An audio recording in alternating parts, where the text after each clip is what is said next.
Chazal tell us that the difference between Noach and Avraham was that Noach went together with the Kadosh Baruch Hu.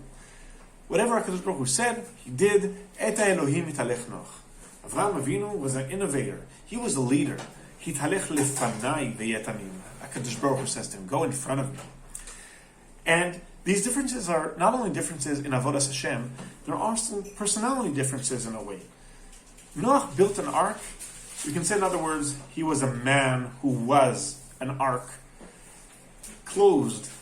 He took care of himself, built 4 walls around himself, saved himself and his family, but didn't really have any influence on the people around him.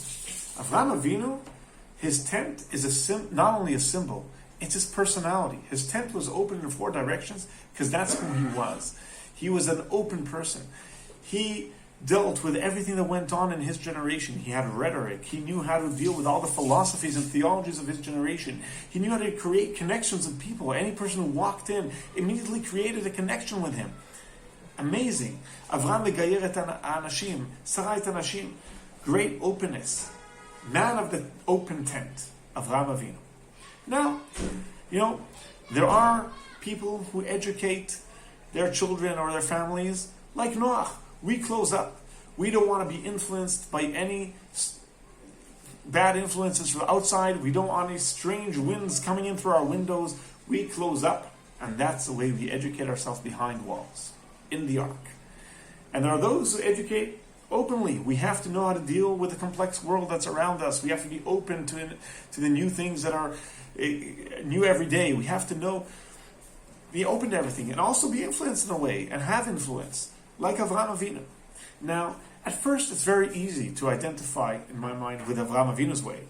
Sure, we all want to be Avraham Avinu, who influences everybody, who has a Rosh Gadol, as we say in good English, and is always there and really has an impact on the world around him. But it's important to remember that being Avraham Avinu is a developmental stage. You have to go first through a certain phase of Noach. A person has to grow up in a yeshiva, and then he can go influence afterwards.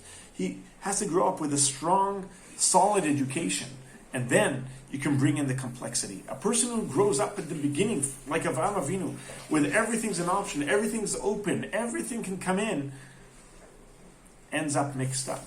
So, first comes Parshat Noach. We build the solid foundations of what we really believe in, and then we can go on to the 10 generations between Noach and Noach and Avraham Avinu, and get Parashat Lech Lecha, and be open like Avraham Avinu's tent, and influence all that are around us. Shabbat Shalom.